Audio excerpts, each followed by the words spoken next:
Hola, soy Xavier Arrieranda, el pensamiento positivo, y hoy proseguimos con la segunda parte del nuevo despertar de la conciencia, esta vez con el tema de las religiones. De religiones vamos, de religiones pues.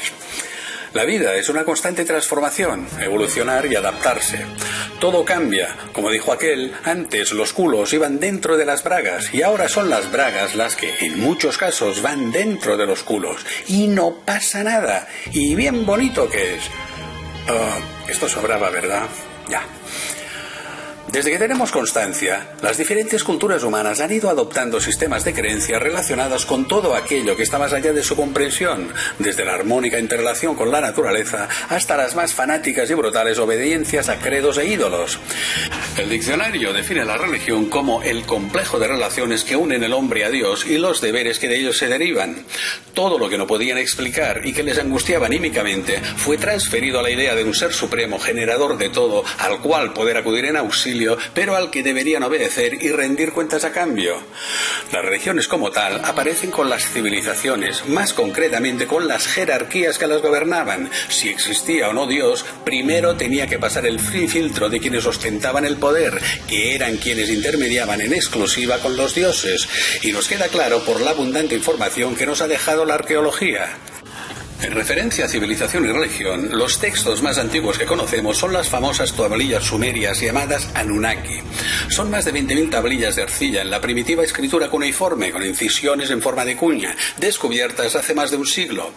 Sobre el año 1850, Sir Austen Henry Layard descubrió miles de ellas en una excavación en Nínive, la capital del imperio asirio, ubicada cerca del actual Mosul, a unos 400 kilómetros de Bagdad, en Irak.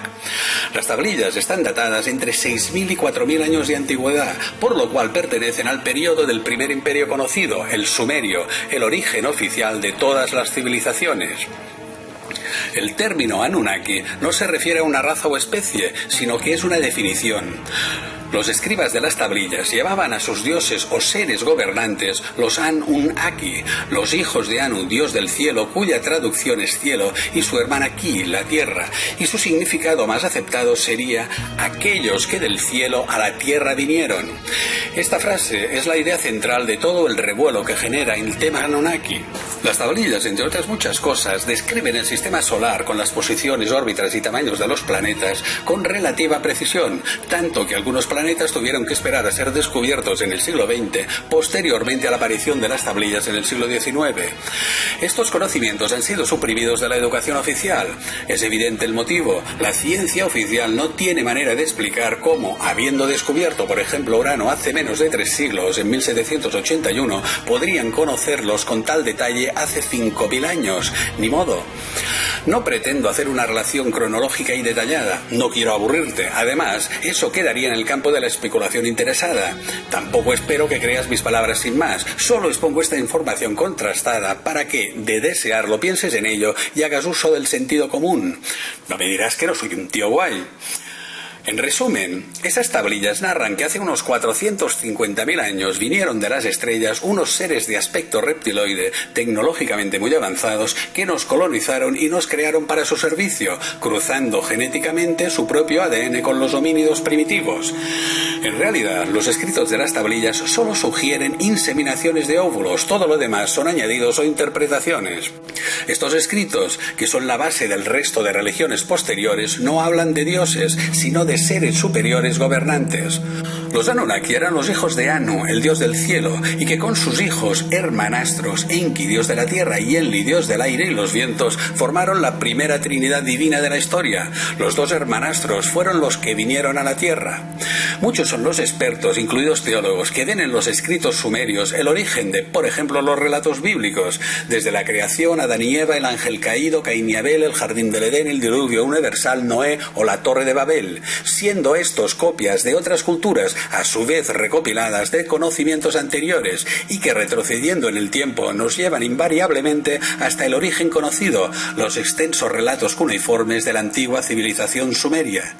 Puede parecerte algo burdo el sistema descriptivo utilizado en las tablillas, pero el modo de manipulación, la manera de contarlo, no puede ser igual para una sociedad primitiva de hace 5 o 6.000 años que para una con los conocimientos, medios de masas y la tecnología actual. Es bastante lógico. Ahora necesitas adoctrinamiento escolar, campañas de marketing, bombardeo de medios de comunicación, decir tropecientas veces "está comprobado científicamente" y aún así te montan una manifestación.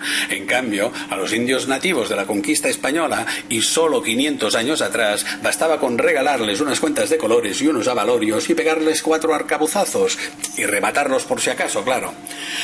En cuanto a las tablillas sumerias, muchos investigadores se han dedicado a estudiarlas, desde Adolf Leo Oppenheim a Samuel Noah Kramer. Sin embargo, el más conocido y casualmente el más publicitado por los medios de comunicación es el azerbaiyano Zecharia Sitchin.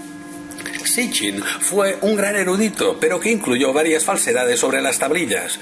Lo primero que debes saber es que fue un reconocido masón Illuminati. Trabajó al servicio del poder en las sombras.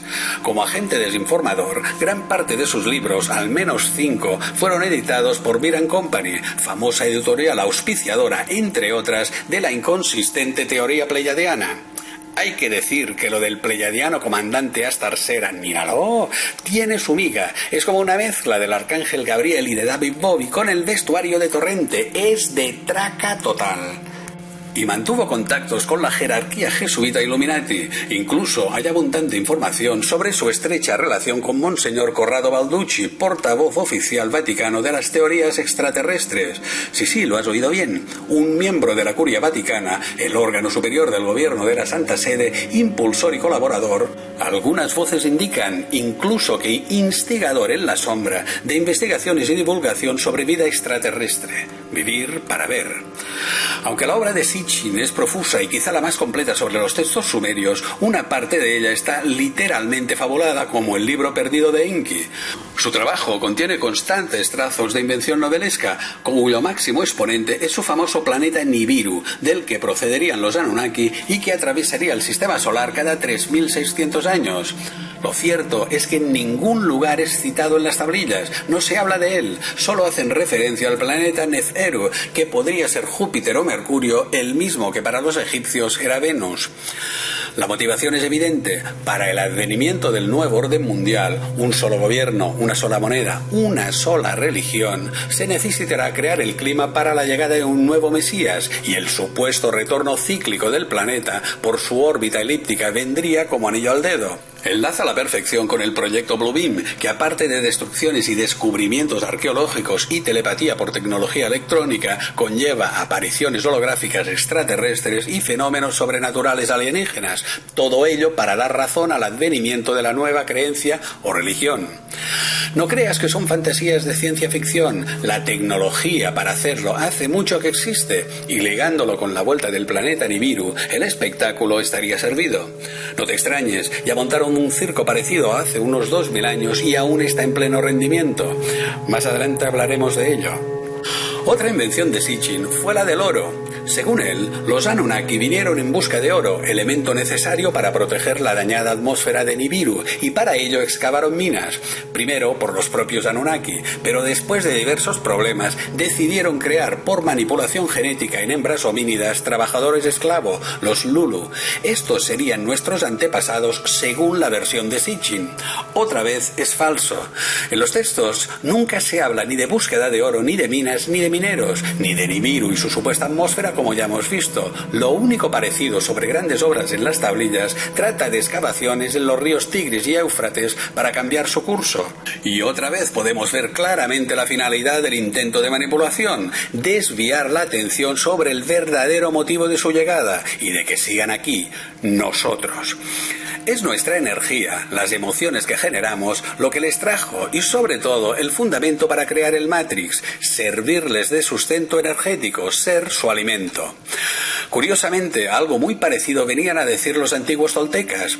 Ellos hablaban de unos seres inorgánicos, los voladores, que aparecieron de las profundidades del universo en una era anterior y descubrieron unas formas de vida, nosotros en un estado evolutivo primitivo, que generaban una energía vital para ellos.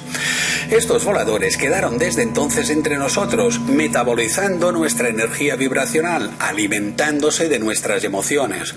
Según estos nahuales toltecas, cambiaron nuestra naturaleza para refinar esa energía. Ellos dicen que nos hicieron un regalo, la instalación foránea. Esto no es otra cosa que cambiar el punto de encaje, el lugar en el cuerpo energético por el que se percibe, y que según su posición crea una realidad u otra. Al cambiar la posición de ese punto, cambió la energía que recibíamos y el mundo que interpretábamos. Lo que llamaron instalación foránea, puesto que no era propia del ser humano, no era otra cosa que el pensamiento racional, denominado por los hombres de conocimiento toltecas el ámbito de la bestia. Nos crearon como seres humanos. Según ellos, cuanto menos racional, más abierta está la percepción, en contacto con el todo energético. Pero al concentrar la conciencia y atención en el campo racional, nuestra percepción queda dramáticamente reducida al mundo material. En el plano de la realidad física podemos alcanzar mucha mayor destreza y eficacia que otras formas de vida menos evolucionadas. Queda perfectamente comprobado en este planeta con los humanos y los animales. Nosotros matamos y destruimos más y mejor. Pero por contrapartida perdemos la conexión con el infinito. Ganamos el microscópico campo racional humano y perdemos el universo para beneficio de nuestros depredadores energéticos. Sin embargo, es importante resaltar lo que concluían estos brujos indios, que si no hubieran aparecido estos seres inorgánicos, aún estaríamos despiojándonos en cuevas o en las ramas de los árboles. Da que pensar, ¿verdad? Pero lo cierto es que muchos pueblos, muchas culturas cuentan la misma historia de formas diferentes. La aparición de seres de aspecto reptil venidos de las estrellas que nos crearon. Esos dioses creadores están en todas las latitudes y en todas las épocas. En Japón, los emperadores descienden de los dioses dragón que bajaron del cielo. En China, la diosa serpiente Nukua procreó al hombre. En la India, los nagas son dioses reptiles que crearon los reyes. En África son llamados Chitauri o Chitauri. Los reyes africanos dicen descender de dioses serpientes que bajaron del cielo. Antiguas leyendas de la tribu de Ñoro en África cuentan que los primeros humanos vinieron del cielo, parecían camaleones y fundaron la humanidad. Los mayas decían ser gente serpiente. Su dios Sol Trueno, el dragón Kukulcán. Los aztecas fueron creados por una mujer serpiente. Uno de sus dioses más importantes es Quetzalcóatl, la serpiente emplumada. Los indios Hopi norteamericanos dicen que dioses serpientes bajaron del cielo para procrear con ellos y son llamados hermanos serpiente. Los aborígenes de Australia creen que descienden de una raza humana dragón y que hay una raza reptiliana que vive bajo tierra y que gobierna a los humanos. Y hay muchos más ejemplos. Ya es casualidad que con milenios de diferencia y en todo el mundo siempre se les ocurra imaginarse que los que crearon al ser humano o a sus dirigentes fuesen seres reptiles venidos de las estrellas. Es normal, yo es lo primero que pensaría, un platillo volante lleno de lagartos con ganas de fecundarnos. Lógico, es de cajón, ¿o no? Bueno, podría haber otra lectura, que si vinieron los lagartos sería para copular con nosotros por la puerta de atrás, ¿tú ya me entiendes? Eso ya cuadra más, si no, ¿a qué iban a venir? A darnos, digo yo. ¿Ves? Ya se me ha ido la pinza otra vez. Como me dejas hablar, pasa lo que pasa. Venga, sigamos. En realidad, si lo analizases sin prejuicios, no sería contradictorio ni con teorías de la evolución ni con los dogmas religiosos de un Dios creador. En verdad, podría compaginarse en los dos casos, pero claro, entraría en conflicto con quien está realmente detrás de ellos, el poder. Ya salió la bicha, los carceleros de la mente, los instigadores del Matrix.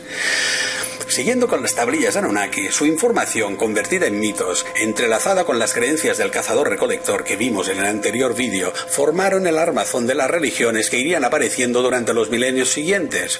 Todas, en mayor o menor grado, toman como base las viejas leyendas previas y posteriores a las civilizaciones, cambiando los nombres y variando las historias para conformar sus dogmas. Vayamos entonces hasta las que con mayor predominancia han configurado el mundo que conocemos en la actualidad, las que aún conviven con nosotros como si fueran propias, como si realmente hubiesen aparecido originales y puras, encajando a la medida con nuestra sociedad.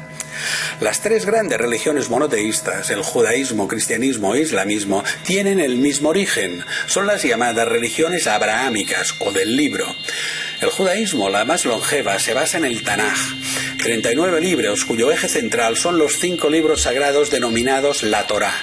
El Génesis, Éxodo, Levítico, Números y Deuteronomio. Son la llamada tradición oral y que según ella fue dictada a Moisés por su Dios Yahvé palabra por palabra en el monte Sinaí hace más de 3000 años. Sin embargo, cronológicamente aparecen documentados solo después del traslado y cautiverio de los judíos del reino de Judá a Babilonia entre el 586 y 537 antes de nuestra era, tras su conquista por Nabucodonosor II. Los pertenecientes al reino de Israel lo hicieron antes, derrotados por los asirios el 722 y llevados a Nínive.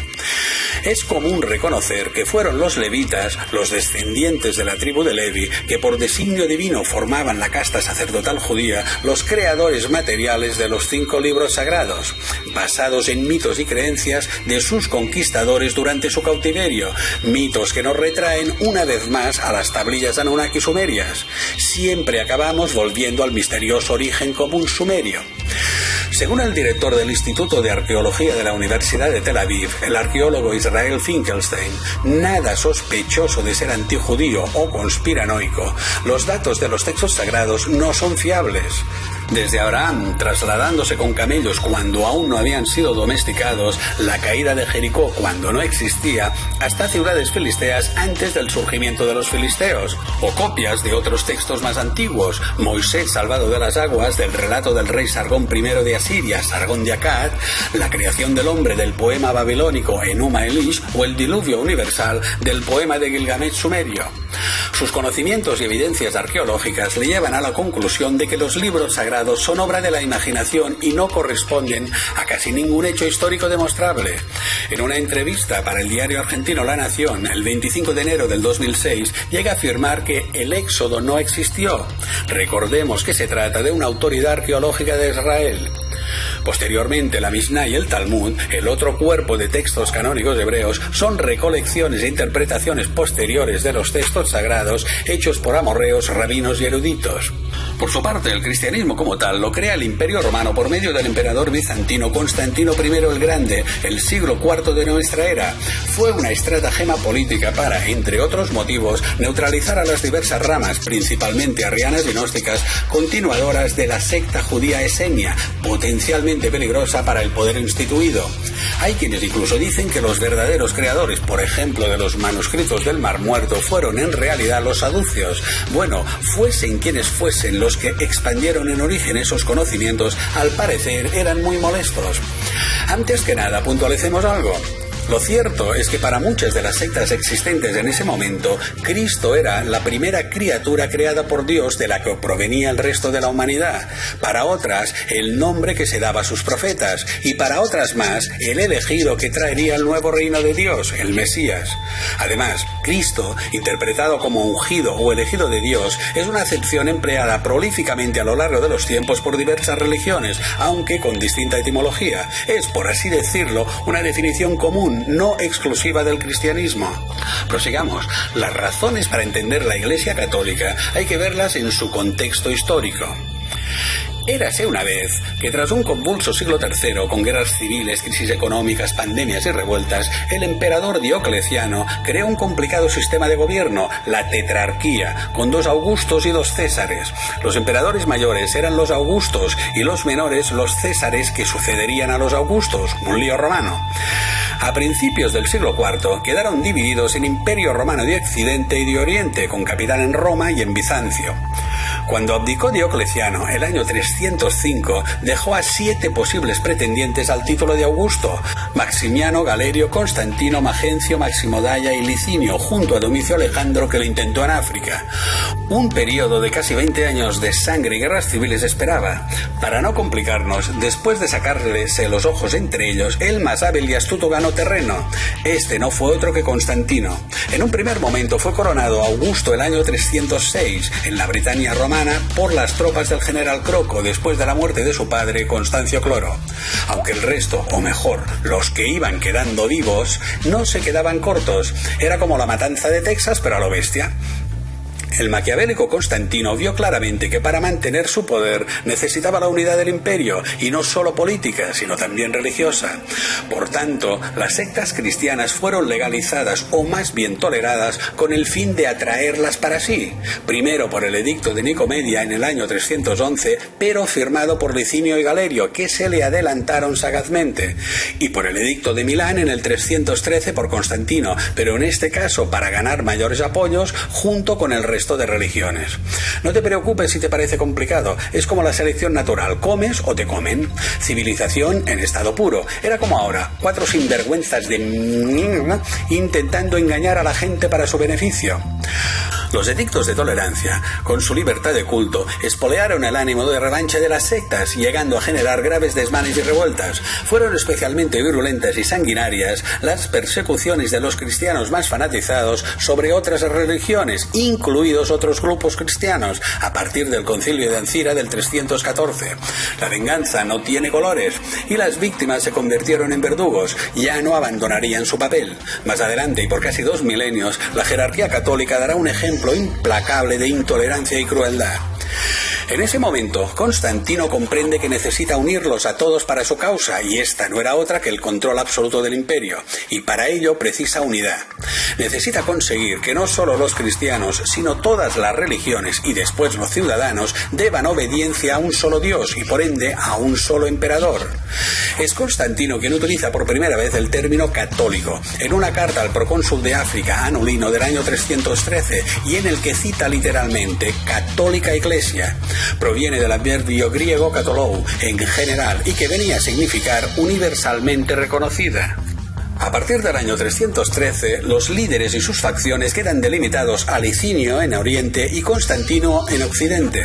Definitivamente, y después de inacabables baños de sangre, el año 324, Constantino derrota definitivamente a Licinio en las batallas de Cíbalis, Adrianópolis y Crisópolis, con lo que consigue el poder absoluto sobre todo el imperio. Se hace el puto amo.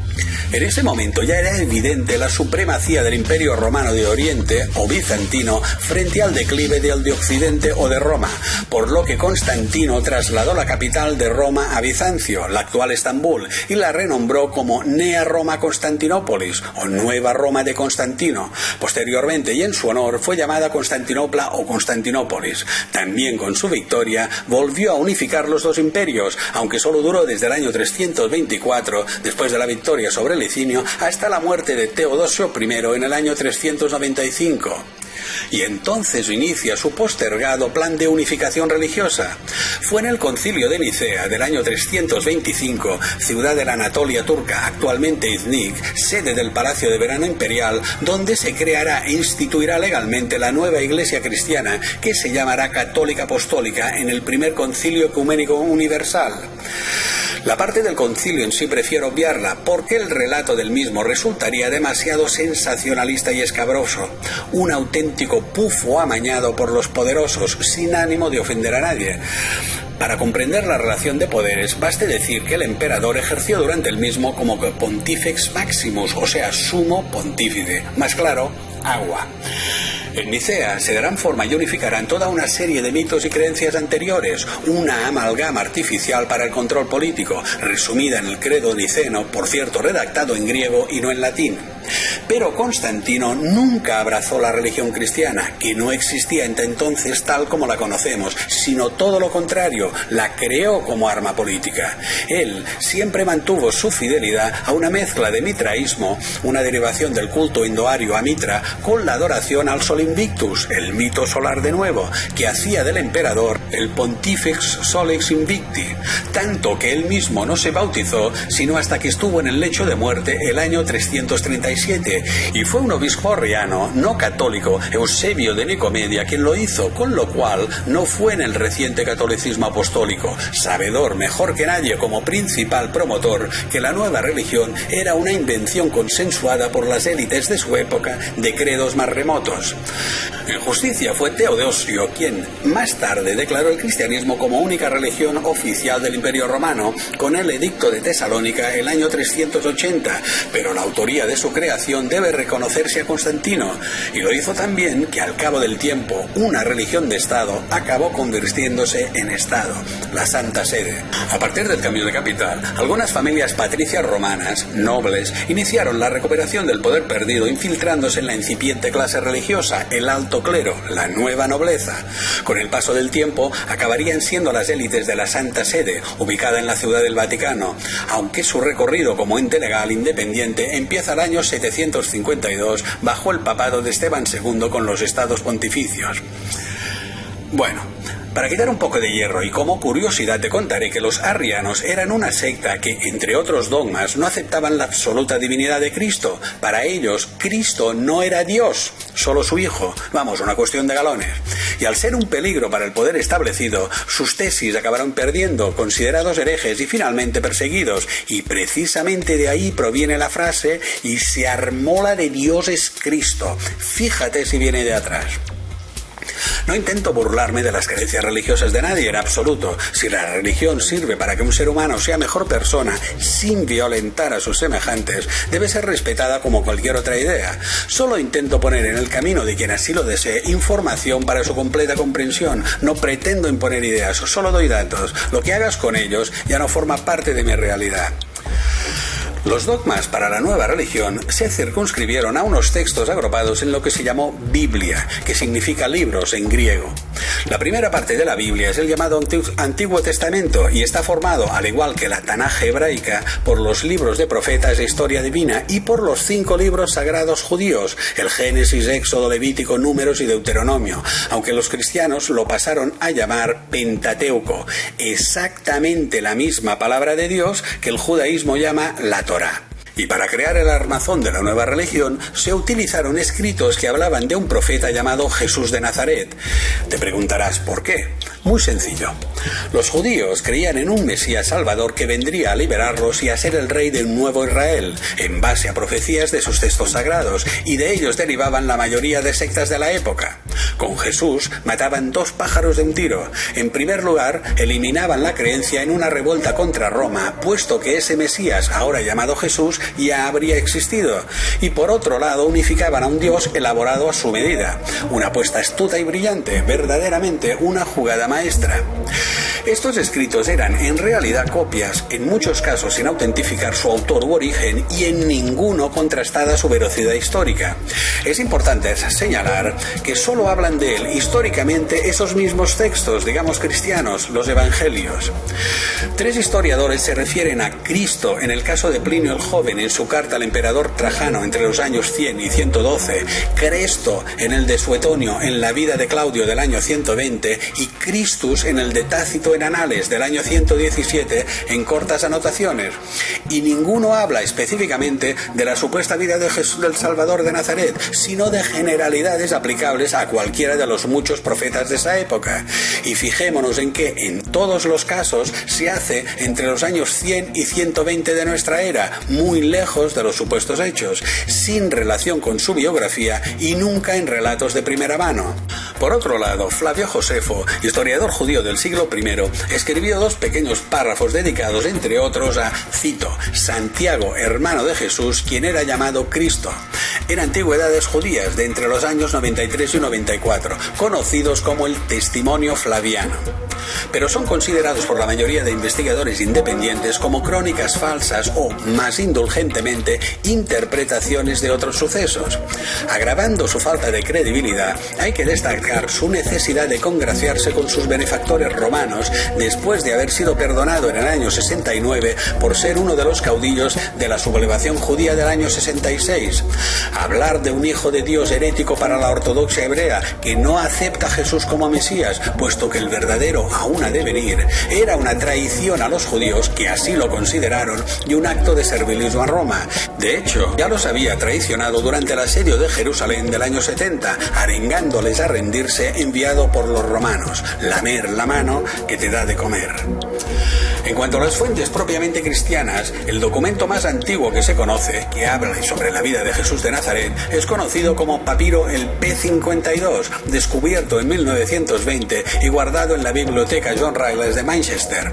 Supuestamente es un fragmento del Evangelio de Juan, el capítulo 18, versículo del 31-33 en el anverso y el versículo 37 al 38 en el reverso, aunque solo coincida con una traducción del Evangelio luterano. Fue datado sobre el año 125 de nuestra era por Colin H. Roberts en 1935, o sea, en tal caso habría sido escrito casi un siglo después de la hipotética muerte del Mesías.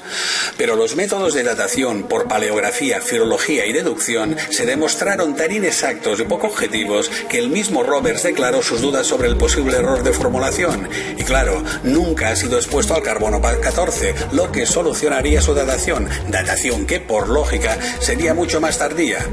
La teórica información más cercana a Jesús, casi 100 años después, se vuelve de nuevo a mostrar inconsistente o manipulada. No hay nada original de su época, aceptado por la comunidad científica no subordinada al cristianismo, que hable de Jesús de Nazaret. Todos son supuestas copias o copias de copias muy posteriores. Nada en esta historia encaja si se analiza con un mínimo de objetividad. Otra cosa muy diferente es tener fe y creer en ello, lo cual no es reprobable en modo alguno, faltaría más, pero es evidente que de haber realizado todos los hechos que se le atribuyen, habría llegado hasta nosotros información abundante por diversos canales verificables, máxime no tratándose de un personaje secundario, sino del hijo del nuevo dios oficial del Imperio Romano, que realizaba milagros e incluso resucitó. Información que en modo alguno aparece, al menos de un modo verificable, contrastado y creíble, incomprensiblemente de ser cierto. Pero esto queda al arbitrio de cada uno, y quien cree en Jesús, algo perfectamente respetable, lo considerará como personaje cierto y verdadero, nada que objetar, y punto. Para los gustos están hechos los colores. Continuemos. En Nicea escogieron 4 de estos textos sobre Jesús, los llamados evangelios canónicos de Marcos, Mateo, Lucas y Juan, que fueron traducidos, corregidos y recortados en su inicio y varias veces más a lo largo de los siglos, y aún así con muchas contradicciones entre sí, tanto cronológicas de situación y de acciones, son el eje del llamado Nuevo Testamento. El resto fueron rechazados por no encajar con los nuevos dogmas o con la supuesta vida oficial de Jesús. Son los llamados evangelios apócrifos, secretos falsos o heréticos. En Nicea hicieron desaparecer un total de 266, excepto los 4 canónicos, aparte de los que han ido apareciendo a lo largo del tiempo, sin ser nunca aceptados por el Vaticano. Por cierto, eso supuso la muerte de muchas personas al finalizar el concilio, ya que la posesión de los evangelios apócrifos fue castigada con la pena capital. Nadie debía atar cabos y descubrir el fraude. Finalmente se añadieron otros escritos escalonadamente, los Hechos de los Apóstoles, las Epístolas, el Apocalipsis, hasta un total de 27 libros. Pero al hablar de Jesús de Nazaret, los datos, que son muy cabezones, nos vuelven a mostrar otra realidad. Los mitos arcaicos del cazador-recolector paleolítico se encuentran, aún en mayor número que en otras religiones anteriores, personificadas en él. Prácticamente todos sus mitos astrales, solares, de constelaciones y cíclicos marcan su supuesta vida. Recordemos algunos.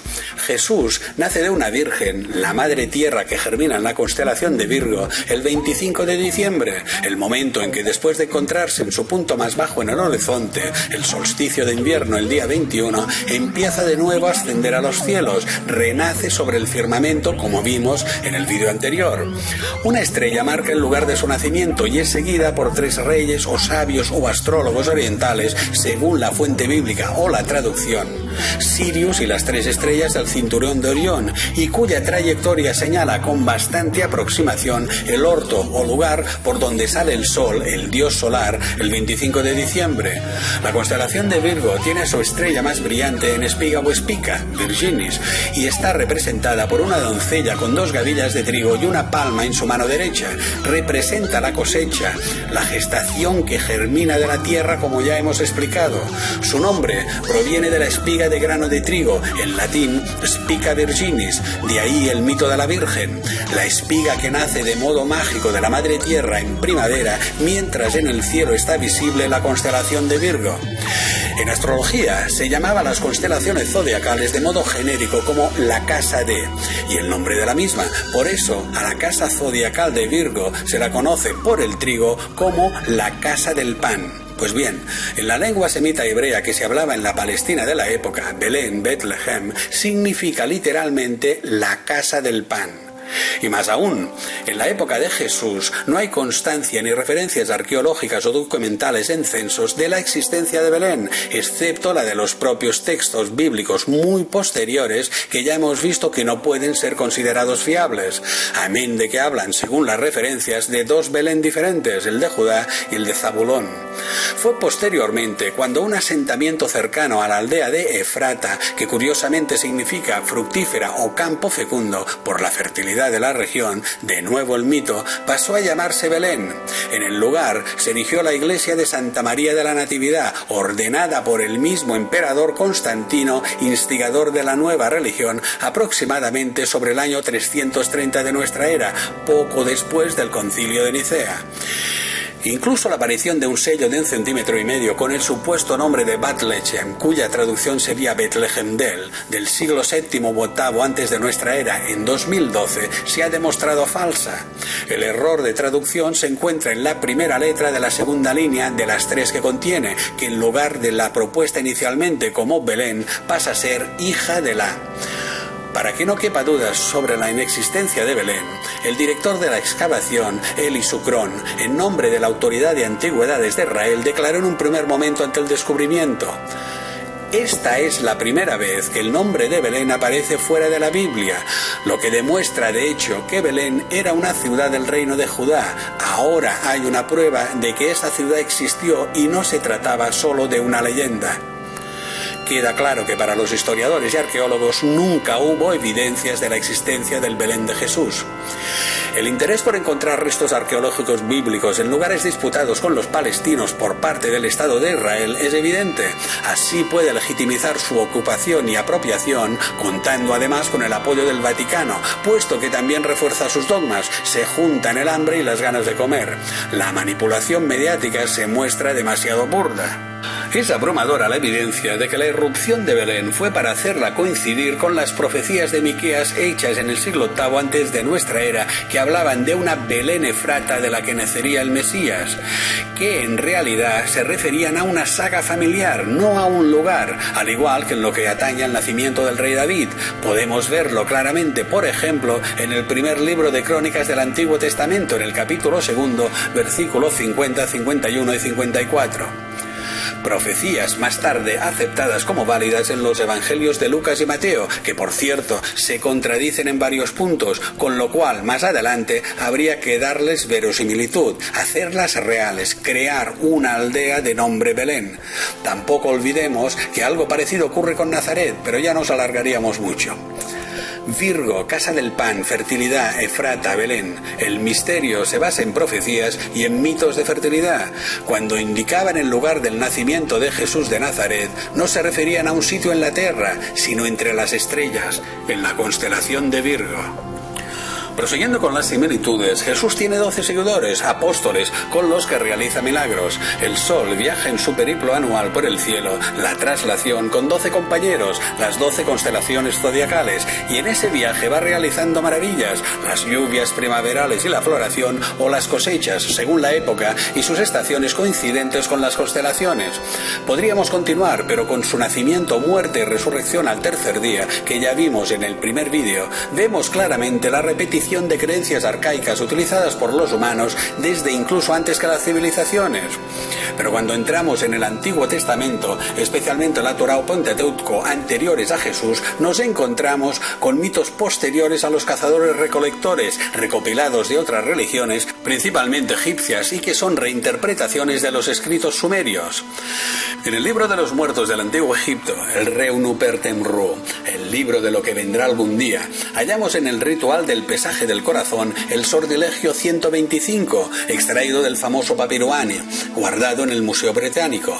En él, el dios funerario Anubis llevaba al fallecido ante Osiris, padre de Horus y dios, entre otras, de la resurrección en el Duat o inframundo, y lo hacían declarar declarar las 42 confesiones negativas a los 42 dioses jueces, uno por cada nomo o división territorial del antiguo Egipto, para probar su inocencia.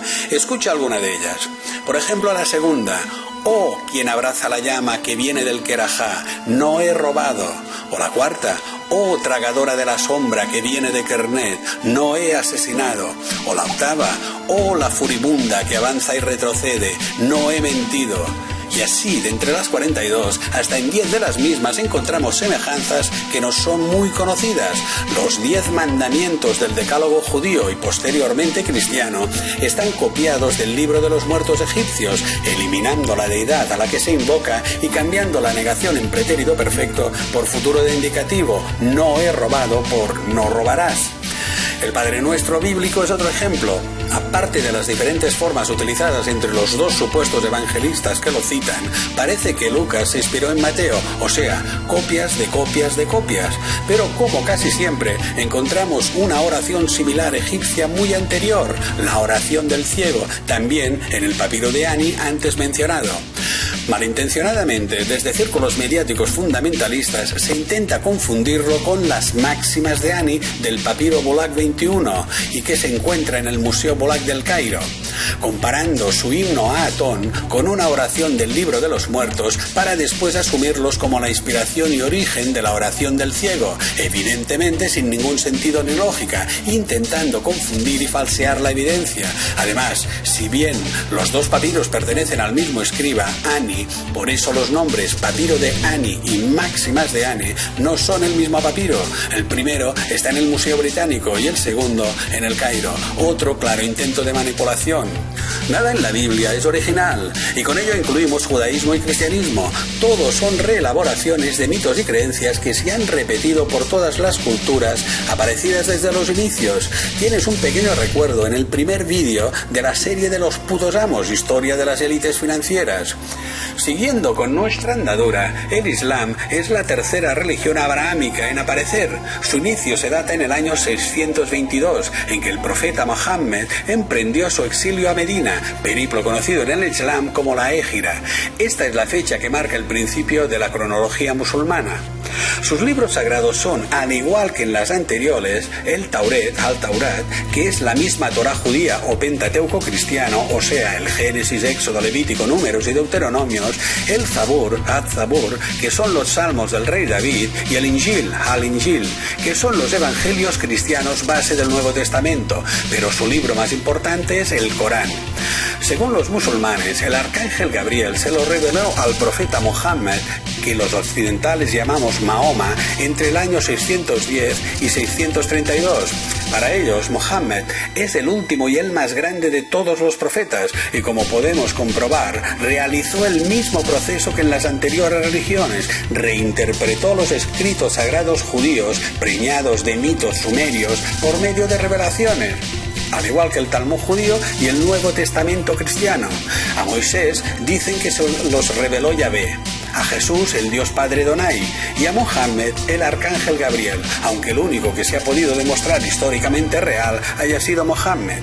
Para el Islam, y haciendo una interpretación muy simplista, el judaísmo sería la infancia del ser humano, momento en que el niño necesita de las normas y reglas. El cristianismo, la pubertad y la adolescencia, donde se rompen los condicionamientos y se buscan nuevos horizontes. Y el Islam representaría la madurez, el equilibrio entre los extremos. Una visión del Islam pretendió unificar al severo Dios juez del Antiguo Testamento con el Dios del amor del Evangelio, todos entrelazados desde inicio en modos y formas, y sobre todo unidos en lo que siempre se nos pasa o intentan que se nos pase por alto: el origen.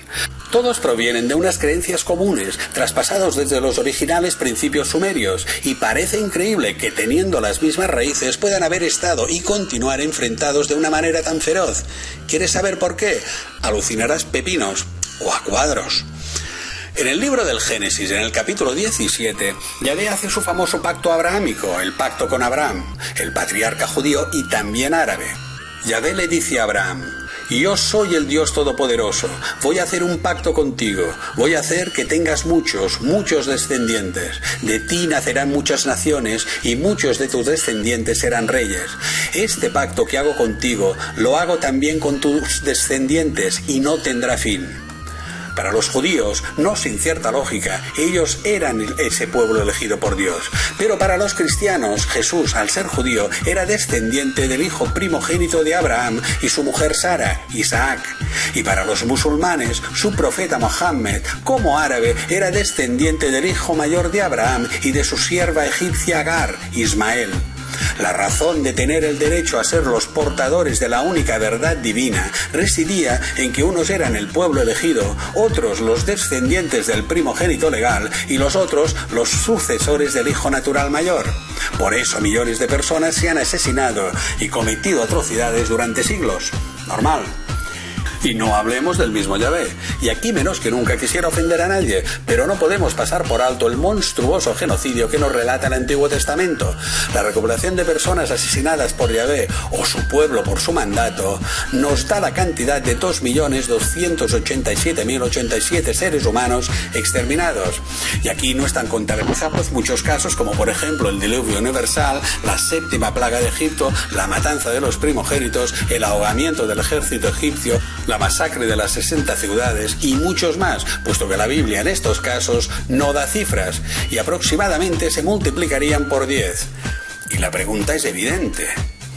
¿Y ese ser brutal, cruel, violento, sanguinario y vengativo es el Dios del amor que venció al maligno?